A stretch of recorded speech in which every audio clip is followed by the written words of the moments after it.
In a crowded part of Manila, far from tall buildings and fancy cars, there was a place that most people tried to forget. It was a landfill, a mountain of garbage stretching as far as the eye could see. Trucks came day and night, dumping bags of waste, broken things, and everything people no longer wanted. The air always smelled strong and sour, and flies buzzed everywhere. But for two boys, this was not a place to avoid. This was home. Jun and Jomar were twins, 12 years old, with sharp eyes and quick hands. They were small for their age, always dirty from head to toe, and wore mismatched clothes full of holes. But they didn't mind. They were used to life in the dump. They didn't go to school, they didn't have parents, they didn't even have a real house. What they did have was each other, and a little wooden shack made from old tin sheets and plastic tarps. The boys lived with Mang Nando, an old junk trader who had taken them in when they were babies. No one knew where the twins had come from. Mang Nando simply said, "They were dropped off by angels in a rice sack." That always made people laugh, but no one ever asked more questions. Each morning, before the sun rose, the twins ran out, into the landfill with big sacks on their backs. They searched for plastic bottles, metal cans, broken electronics, or anything they could sell. Sometimes they found toys with missing pieces, sometimes old books with colorful pictures. Jun loved anything with superheroes. Jomar liked stories about animals. One cool morning after a rainy night, the ground was muddy and sticky. A thick fog hung over the trash piles, making it hard to see. The twins walked slowly, their feet squishing in the wet ground. The garbage trucks had just left after dropping a fresh load of trash. "Let's check over there," June said, pointing to a spot near the edge of the new pile. Jomar nodded. They moved quickly, digging with sticks in their bare hands, pulling out soda cans and crushed water bottles. Jun spotted a broken radio and smiled. "Maybe Mang Nando can fix this," he said, tossing it into his sack. Then suddenly, Jomar froze. He heard something, a soft, high sound. At first, he thought it was just a cat. "Did you hear that?" he asked. "Hear what?" Jun replied, looking up. "It sounded like crying," Jomar said, his eyes scanning the trash. "A baby. I think it's a baby." Jun stood still. They both listened carefully. The sound came again, soft, weak, but clearly a cry. They dropped their sacks and ran toward the sound. Their hearts were pounding. The crying got louder as they climbed a pile of black garbage bags. Flies swarmed around them, and their feet sank into old food wrappers and plastic waste. Then Jomar pointed to a small cardboard box stuck under some old tires. "It's coming from there." They rushed over and carefully pulled the tires off. Jun lifted the box and both boys gasped. Inside the box was a tiny baby boy, no more than a few months old. He was wrapped in a soft blue blanket that looked expensive. His face was red from crying, and his tiny hands were clenched into fists. His eyes were open, looking around, scared and confused. Jun carefully picked him up. "He's real," he whispered. "Is he okay?" Jomar asked, worried. Jun felt the baby's forehead. "He's cold and hungry, I think. We need to warm him." Without another word, the twins ran back to their shack, holding the baby close. People in the dump looked at them strangely, but no one said anything. Some just shook their heads and muttered about crazy kids. Back at the shack, they placed the baby on a soft pile of old clothes. Jun quickly found a plastic bottle and washed it. Jomar ran to Mang Nando's shack and begged for some milk powder. The old man, confused but kind, gave him a small packet, without asking questions. They mixed the milk with warm water from a pot they had over a small fire. Carefully, Jun fed the baby while Jomar wrapped him in an old but clean towel. The baby slowly stopped crying. He drank the milk and then yawned, falling asleep in Jun's arms. "He's so small," Jomar said softly, watching him. "Yeah," Jun replied. "Who would leave a baby in the garbage?" They didn't know what to do. They had never seen a real baby up close, except on TV screens in shops they passed while collecting junk in the city. They named him Bunso, which meant youngest in their language, a name usually given to the youngest sibling in a family. For the next few days, The twins took care of Bunso the best way they could. They took turns watching him, feeding him, and keeping him warm. They even made a small crib from a broken basket and lined it with soft cloth. The other children in the dump came to peek at the baby, amazed. Some offered help, others warned them. "You should tell the police," one older boy said. "They'll think you took him." "No," June said quickly. "We're just keeping him safe, that's all." The truth was they didn't trust adults very much. Many kids in the dump had stories of being taken away and never coming back. Some were put in shelters where life was even harder. The twins had survived by staying quiet and not drawing attention. But now, with a baby in their shack, it was getting harder to hide. One afternoon, as they were trying to find more milk, a group of kind strangers arrived in the landfill. They were from a charity that gave food, clothes, and basic medical help. Among them was a young woman named Dr. Liza, who wore glasses and had a bright, friendly smile. She noticed the small crowd around the twins' shack and walked over. "What's going on here?" she asked kindly. When she stepped inside and saw the baby, her eyes widened. She looked at Bunso closely. Her heart skipped a beat. The blanket, the baby's features, even the birthmark on his arm.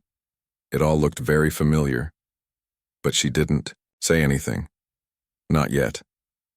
Instead, she gently asked, "Where did you find this baby?" Jun and Jamar looked at each other. Jun spoke softly. "In the garbage, near the new pile. He was crying. We didn't want him to die." Dr. Liza nodded. "You did a good thing. A very good thing." She smiled and handed them some clean clothes and milk for the baby. Then, when no one was looking, she stepped outside and quietly made a phone call. What the twins didn't know was that somewhere in a tall glass tower across the city, a rich man named Eduardo Llamas had been searching for his missing son for a whole week. His heart was broken, his face tired, and his hope fading. That was about to change, because two boys who lived among trash had found something far more valuable than gold. They had found a life, and they had saved it. Jun and Jomar never imagined their small shack would become the center of attention in the landfill. But ever since they found Bunso, nothing had been the same. It had only been a few days since they discovered the baby boy in a box under the garbage pile, but it already felt like their lives had changed forever. Bunso had brought something different into their world, a kind of peace, even joy. For the first time, they felt like they were taking care of someone who needed them. Every cry, every smile, every soft laugh from the baby made them feel important. They were no longer just kids digging through trash. They were guardians of a tiny, helpless life. But taking care of a baby wasn't easy. Every morning, Jun woke up first to prepare the little fire they used to boil water. He would then clean the bottle they had found and mix powdered milk, making sure the water wasn't too hot or too cold. Jomar, meanwhile, would carefully change Bunso's blanket and make sure he was warm and dry. They even used old towels as diapers, washing them by hand with soap scraps they found. They knew Bunso needed more than they could give, but they did their best. Sometimes, while feeding the baby, Jun would quietly talk to him. "Don't worry, Bunso," he would whisper. "We're here. You're safe." Other times, Jamar would sing silly songs using a plastic spoon as a microphone just to make the baby laugh. They were surprised at how easily Bunso smiled. Even in a place filled with mud and flies, the baby laughed like he was in a happy world. Word about the baby spread fast. People in the junkyard whispered about the twins. "Did you hear? They found a baby in the garbage." "I saw him. He's healthy. How can that be?" "They're hiding something, I'm sure." Some people were kind, offering small things, a can of milk, a clean towel, even old baby clothes. But others were not so helpful. Some were jealous. Others were suspicious. One woman even said loudly that the twins must have taken the baby from somewhere. That scared Jun and Jomar. They had no idea Bunso was the child everyone in the city was looking for. They had no TV, no radio, and no phone. They didn't know that the baby's face had been shown in news reports all over the country. They didn't know about the massive search or the broken-hearted parents hoping for a miracle. All they knew was that they had found him, and they couldn't leave him. Alone. One evening, while the twins were cleaning bottles near their shack, Magnando came by. His gray hair was messy and he walked slowly with a cane, but his eyes were still sharp. "Boys," he said, sitting down on a wooden crate, "you've done a brave thing, but you can't keep the baby forever." June looked up. "Why not, Mang?" "Because someone might come looking for him," the old man replied. "And because he needs more than you can give. He needs a family, doctors, safety." Jamar held the baby close. "We are his family. We're all he has." Magnando didn't argue. He just nodded and left them with those words. Later, that night, Jamar whispered to June, "What if someone takes Bunso away from us?" June shook his head. "We won't let them. He needs us." The next morning, the charity group came again.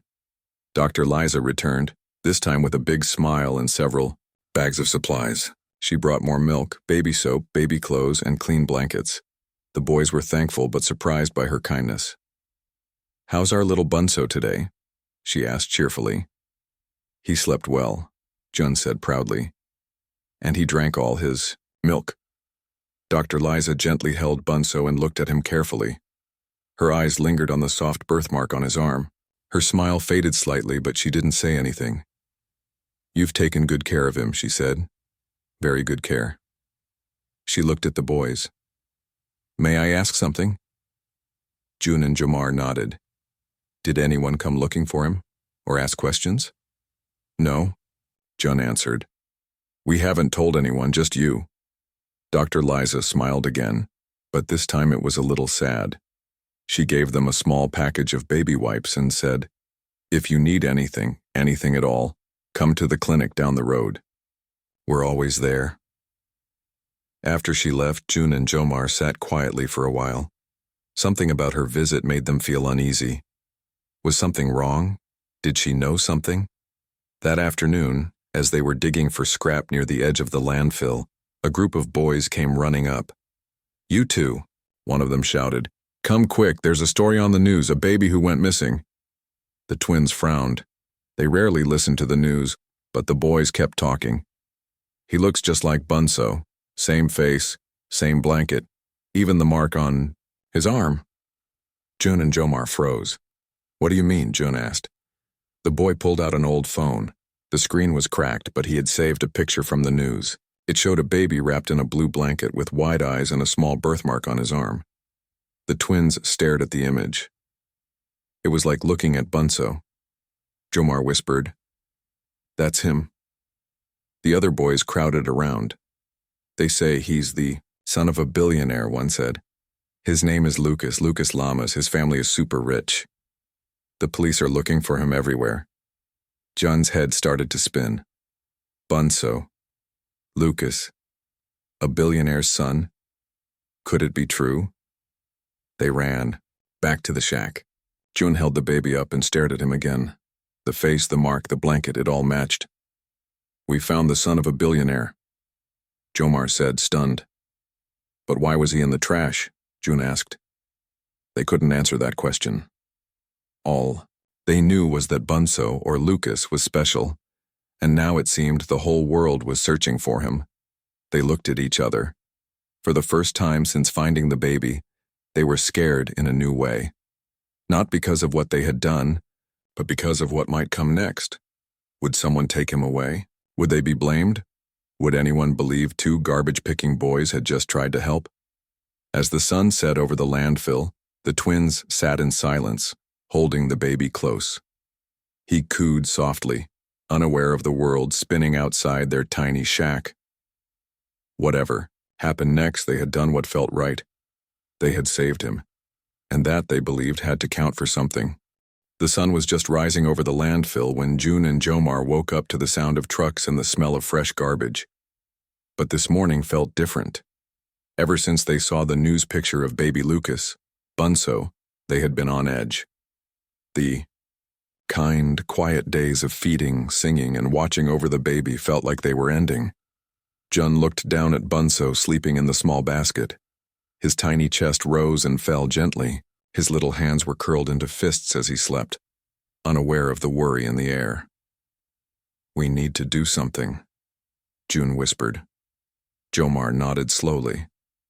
But what? They both knew they had to make a decision. If Bunso really was Lucas Lamas, the lost baby from the news, someone would come looking for him. Maybe the police, maybe his rich family, or maybe strangers with bad intentions. The twins were scared, not for themselves, but for the baby. Later that morning, as they were warming water to prepare a bottle, a group of people entered the dump. It was not unusual for visitors to come with donations, but this time there were more people than usual. Among them was Dr. Liza. She looked more serious than before, and she was walking with a man in a police uniform. "Hide him," Jomar whispered quickly. They wrapped Bunso in a towel and gently tucked him under a pile of old clothes. He didn't cry. Maybe he could feel the tension around him. The visitors walked slowly through the landfill, talking to people, showing photos, and asking questions. Some of the adults pointed toward the twins' shack. Jun grabbed Jomar's arm. "We have to go, now." They quickly picked up their sack and slipped out the back of their little home, holding the baby close. They moved carefully, staying low and weaving through the garbage piles. They didn't know where to go. The landfill was the only home they had ever known, but they felt they had to protect the baby. As they moved farther away from the main area, they heard someone call out, "Jun! Jomar! Wait!" It was Dr. Liza's voice. The boys kept walking, faster now. But Dr. Liza didn't sound angry. She sounded concerned. "Please wait. We're not here to hurt you." They stopped and turned around slowly. Dr. Liza was standing, alone, her hands raised gently. "I know you found the baby," she said softly. "You've done nothing wrong." June and Jomar looked at each other. June finally stepped forward. "We didn't steal him," he said. "We found him in the garbage." "I believe you," Dr. Liza said. "You saved his life. That's something no one else did." The boys were silent. The police officer approached quietly from behind her. He didn't look angry either. "We're not here to take you away," he said. "We're here to bring the baby home. His family has been looking for him every single day. He's their only son." Jomar held the baby tighter. "We didn't know," he whispered. We wanted to help him." The officer nodded slowly. "And you did. You helped him more than anyone could. You are heroes." The words felt strange. The twins were used to being ignored, forgotten, sometimes even blamed. But now, someone was calling them heroes.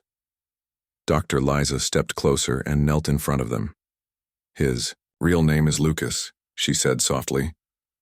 "Lucas Lamas. His father is Eduardo Llamas, a good man. He's been looking everywhere for his son. He's heartbroken." Jun blinked. "Lucas?" "Yes. But I know you call him Bunso. That's a beautiful name." Jun looked down at the baby. He was awake now, looking around with wide eyes, as if he knew something important was happening. "Will they take him away from us?" Jomar asked, barely able to speak.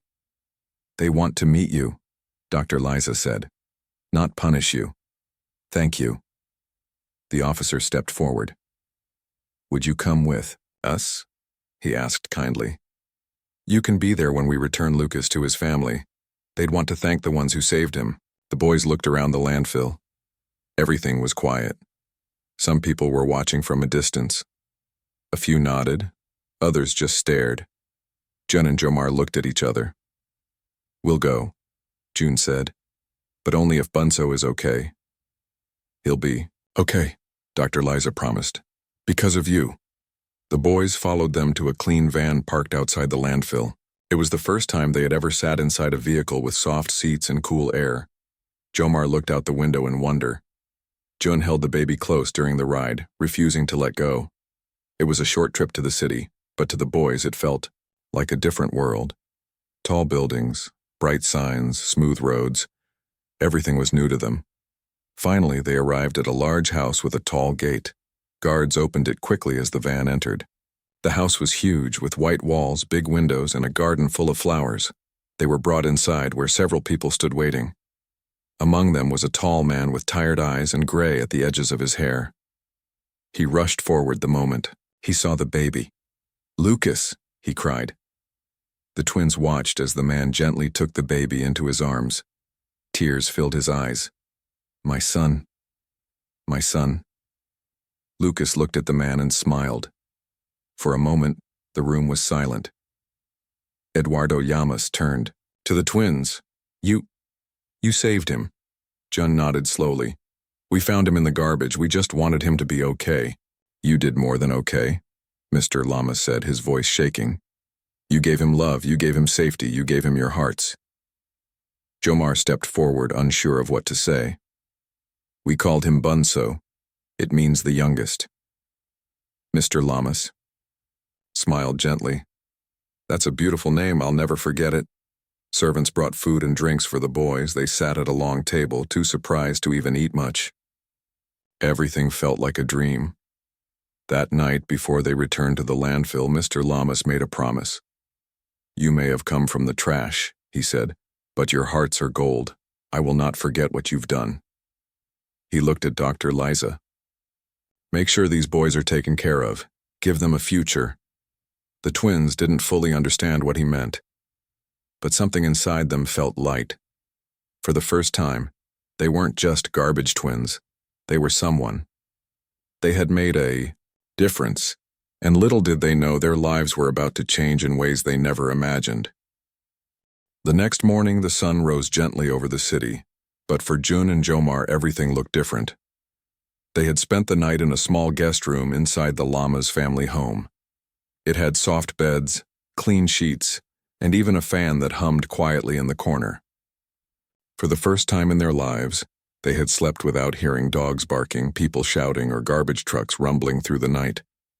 Jun opened his eyes slowly, unsure if he was dreaming. He looked over at Jomar, who was still asleep, hugging the soft pillow like it was the most precious thing in the world. It felt like another planet. There was a gentle knock at the door. A woman entered with a warm smile. She wore a neat uniform and carried a tray with hot chocolate, bread, and fruit. "Good morning, boys," she said kindly. "I'm Anna. I work for Sir Eduardo. He asked me to bring you breakfast." Jun sat, up confused but polite. "Thank you." Jomar woke up and blinked. "Is this really happening?" Anna smiled. "Yes, and Mr. Llamas would like to see you after you eat. He's waiting downstairs." After breakfast, they were led to a large room with big windows and soft sofas. It smelled like flowers. Eduardo Llamas stood by the window holding baby Lucas, who looked happy and well-rested. When he saw the boys, he smiled warmly. "Jun. Jomar. Come, sit." They sat quietly on the edge of the soft couch. "I wanted to thank you again," Eduardo began. "Last night I couldn't stop thinking about what you did. You saved my son. You gave him love when he had no one. I owe you everything." Jun looked down at his hands. "We just did what felt right. And that," Eduardo said, "makes you both very special." He paused for a moment. "Tell me something. What do you want most in the world?" The twins looked at each other. No one had ever asked them that before. "A family," Jomar said, softly. "A real one. And a home," Jun added. "One where we don't have to dig through garbage to live." Eduardo nodded. "I see." Then, something completely unexpected happened. "I want to help you," he said gently. "If you'll allow me, I'd like to take care of you too. You've taken care of my son. Now let me take care of you." Jun's eyes widened. "What do you mean?" "I want to send you to school," Eduardo explained. "I want you to live somewhere safe with food, clothes, books, everything you need to grow. I want to give you the life you deserve." Jomar looked unsure. "Are you saying we can stay?" "You don't have to stay in my house forever," Eduardo said. "But I want to give you the choice. Whether it's here or in a better home, you'll never be alone again." Jun and Jomar felt their hearts beat faster.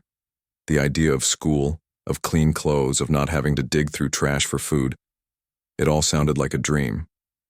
Too big to be real. But Eduardo wasn't joking. Later that day, he introduced them to someone named Ms. Bella. a kind woman who worked for a local children's center. She smiled brightly and shook their hands. "Hello, boys," she said. "I work with kids just like you. Smart, strong, brave. I help them go to school and find better lives. And starting next week, you'll be part of our program too." John couldn't believe it. "You mean, we're really going to school?" "Yes," Ms. Bella replied. "And we'll also make sure you have a safe place to stay. A room with your own beds, clean clothes, 3 meals a day, and people who care about you." Jamar still looked unsure. "But what about Lucas? We don't want to leave him." Eduardo stepped in. "You'll always be part of Lucas's life. You'll visit anytime you want. And when he's older, he'll know your names. He'll know that 2 boys with nothing gave him everything." That promise meant more to the twins than anything else. Over the next few days, John and Jomar were given new clothes, shoes, and even their own toothbrushes. A doctor checked them and said they were healthy, just a little thin. They were taken to a quiet home run by Ms. Bella's center. There were other children there, some shy, some talkative, but everyone was kind. Each boy had a bed, a small cabinet, and their own study corner.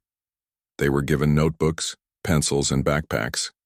John stared at his own name written on a sticker. It was the first time he had seen it on something that belonged only to him. School started a week later. It wasn't easy at first. The twins had never been to class before. They didn't know how to write properly or read fast like the others. But their teachers were patient, and their classmates helpful. John loved reading. He discovered stories about heroes and adventurers and faraway places. Jomar enjoyed math and puzzles. He liked figuring out how things worked. After classes, the twins would visit the llama's house once a week. Lucas was always excited to see them. Though he was still small, he recognized their faces and laughed when they played peekaboo or sang to him. One weekend, Eduardo invited the twins to join a family picnic at a park. They played with Lucas under the trees, ran races, and shared snacks. Eduardo took photos of all of them, smiling under the sun. As the months passed, June and Jomar slowly began to believe in a future they never thought possible. No longer were they the garbage twins. They were students. They were friends. They were part of a family. But even with their new lives, they never forgot where they came from. One afternoon, as they sat in the study room, Jomar looked at Jun. "Do you ever think about going back? Just to visit the landfill?" June nodded. "Yes. There are kids there who still need help." Jomar smiled. "Maybe someday we can do for them what others did for us." June thought about that.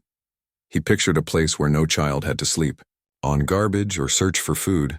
A place where all children had names, books, and dreams. "We will," he said. One day. Their story had begun with a cry from a pile of trash. But now, it was becoming something bigger. A journey of hope, kindness, and second chances. And it wasn't over yet. June and Jomar were no longer the same little boys who had lived among trash and broken things. Now they wore clean uniforms, carried books, and could read long stories without stopping.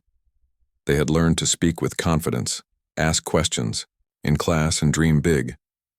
But they never forgot where they came from, and they never forgot the baby boy they once called Bunso.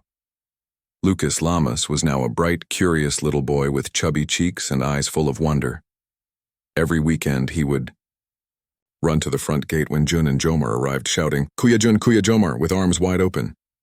The twins still couldn't believe it, how a boy born into riches still loved them as if they were family. And in many ways they were. Eduardo Llamas always welcomed the boys warmly, often joining them for lunch in the garden. He had become more than just a grateful father. He had become like a mentor. He would ask about their studies, their favorite subjects, and sometimes even read with them. He always reminded them, no matter where you started, it's where you're going that matters. Ms. Bella and her center became a true home for the twins. They now helped take care of younger children who arrived scared and lost, just like they once were. Jun would read bedtime stories at night, and Jomar taught math tricks using small candies and bottle caps. They weren't just students anymore. They were leaders in their little community. One day, Ms. Bella gathered all the children in the main hall for a surprise. I have wonderful news, she said, smiling brightly. 2 of our students have received full scholarships to one of the best private schools in the city. The children clapped and cheered. Ms. Bella turned to the twins. June, Jomar, it's you. The hall exploded with applause. June stood frozen. Us? Yes, Ms. Bella said. Your grades are excellent and you've both shown kindness and hard work. The Llamas Foundation is giving you this opportunity. Jomar looked at Jun and then at Ms. Bella. Is this real? It is, Eduardo said from the back of the room, stepping forward. You saved my son's life. Now it's my turn to help you build yours. There were tears in many eyes that day. The twins hugged everyone tightly. It was the start of a new chapter, one they had never dared to dream about. Their new school was much bigger than before. It had clean halls, science labs, a big library, and even a computer room. At first, some students stared at Jun and Jomar, wondering who the new boys were. But soon their friendly smiles and willingness to help made them popular. They joined the chess club, science team, and even started a reading group. Even with all the changes, Jun and Jomar never became proud or forgot their past. They often returned to Miss Bella's center to volunteer. They gave their old clothes to younger children, helped with homework, and even started collecting books from classmates to build a small library at the center. One weekend, they asked Eduardo a big question. Sir, Jun said carefully, do you think we can go back to the landfill? Just to visit. There are people we haven't seen in a long time. Eduardo looked at them with warmth. Yes, in fact, I'll come with you. The next Sunday, a van drove them back to the place where it all began. The smell was still the same, and the ground was still muddy and full of old things. But as they walked through the familiar paths, people recognized them. Jun, Jomar, is that really you? The old woman who used to give them leftover rice smiled wide. The boys who once played with broken toys stared in awe. Some little ones followed them, curious about their clean clothes and bright eyes. Eduardo stood quietly, taking it all in. He had never visited this place before.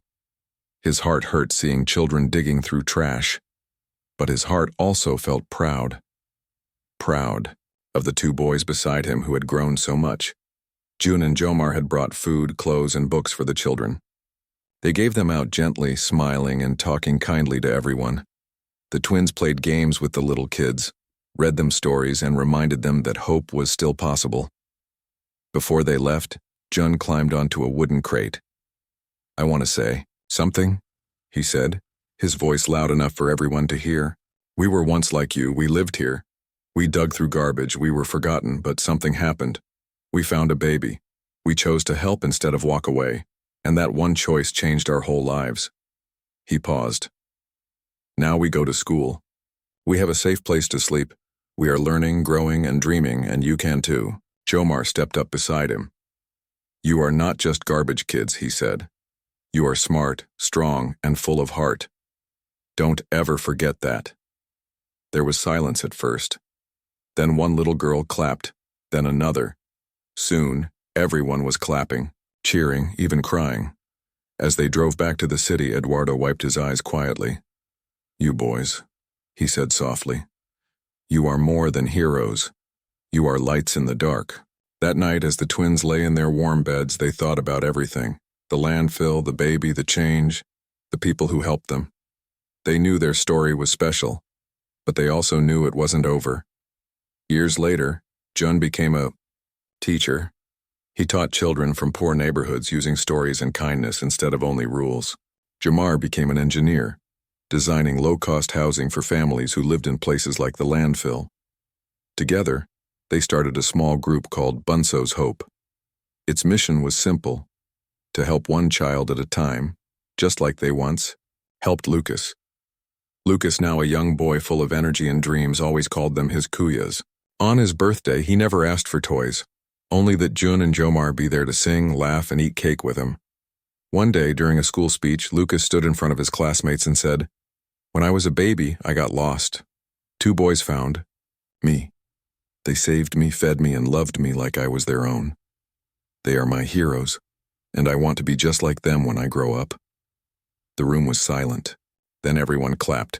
From garbage to greatness, from broken things to building dreams, June and Jomar had proven something truly powerful, that sometimes the ones who seem to have nothing are the ones who give everything, and sometimes a simple act of kindness is all it takes to change the world.